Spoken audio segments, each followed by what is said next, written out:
Okay, so sige, let's move forward. Kakain na tayo, pero before that, i-bless muna natin yung food.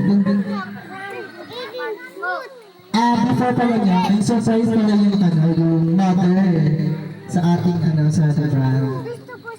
So, may I call the surprise, the gift for the debutant. Ay, may birthday sa ba? Sige,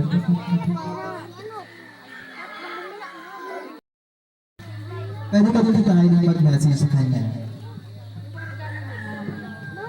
Alexa,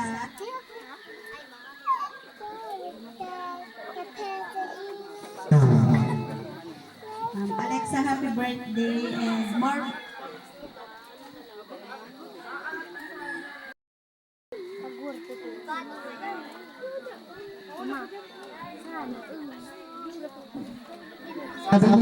Sabi sa mga kuya mo, sana all daw baby. Tag-uulina mo yan ha.